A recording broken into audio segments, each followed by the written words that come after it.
believe it's January 29th and I've got a couple of Mercedes SLs out here, one with the top down. And it's still January here in the Pacific Northwest, but this turned out to be a beautiful day.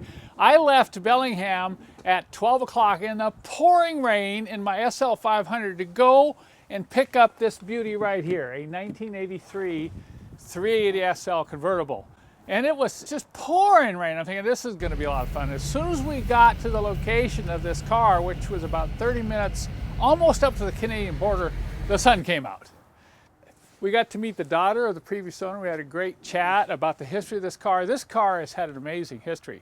And I'll share that with you as we go along in this video series on obtaining and restoring an R107 Mercedes convertible. You know, there's a lot of people out there that are really interested in these cars now because the production run on this particular convertible was from 1972 to 1989. Can you believe that? 17 years. So there's a lot of these out there. There's ones that you kind of want to avoid. There's others, models that you really want to try to obtain, and we'll be covering that too in this video series. But we've been having people ask here for the last 5 years, when are you going to get a 107? Do some videos on it. Well, here it is. We haven't named yet. We're still working on a name. But this is the original paint car. It's a California car.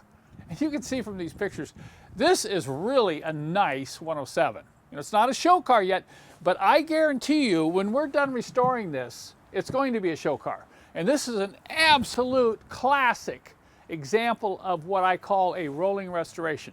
You don't want to bring home one like Crunchy over there that's all smashed up. That's not a rolling restoration. That's a heartache restoration, okay? But this one's going to be a lot of fun. It needs some work. It needs an exhaust system. You can hear the rumble. It's actually quite loud. Sean said, hey, I don't want to drive this very much longer until we fix that exhaust leak. And you know, the shocks, you can see here, you know, it's going to need shock absorbers and maybe some brake work and, you know, fluid changes and so on. But man, what a beauty to start with. When we take and polish this red paint out, you're going to be really impressed.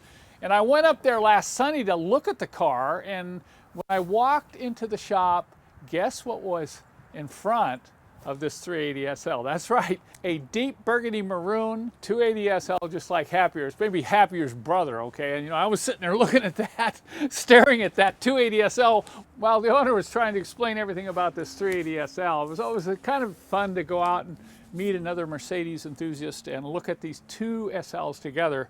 Let me show you, the engine compartment has not been detailed. It's very nice. The interior, there's a little flaw in the driver's seat in that corner where you get in and out, typical of most of these old cars, but the leather in this car is really nice. Dash is crack-free. There's no dents in it, not even any door dings. Isn't that amazing?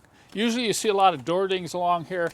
There's no spots of rust like you see on some of these. In my quest to find a really nice R107, I ran across some real dogs. I really did. You want to find one like Crunchy over there and get sweat equity? Well, I won't beat up on Crunchy too much, but I mean, what a difference between getting something like this as opposed to bringing home something that's smashed and is going to need a total restoration. But looking over here at my SL 500, look at that, top is down, January 29th.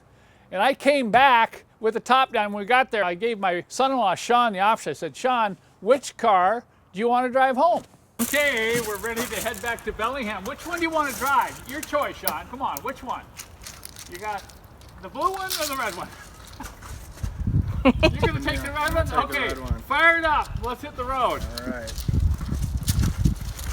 You know, I found out from Kaya that this is really one of Sean's dream cars, is the R107. He had a great time. We were cruising through Whatcom County with the sun out down those country roads. It was really quite enjoyable.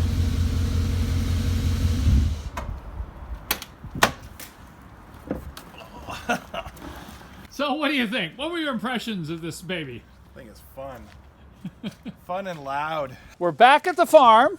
I can put the top up on the SL 500 here. I call this car the Hawk because I don't think this sun's going to stay out very much longer. And we're going to pull this 380 SL into the shop and we're going to start a series on restoring this car. And the first thing we're going to do is do a complete inspection. I'm going to go around this car with a clipboard and we're going to talk about everything that's going to need work on. And then we're going to roll up our sleeves over the next few months and turn this baby into a real beauty.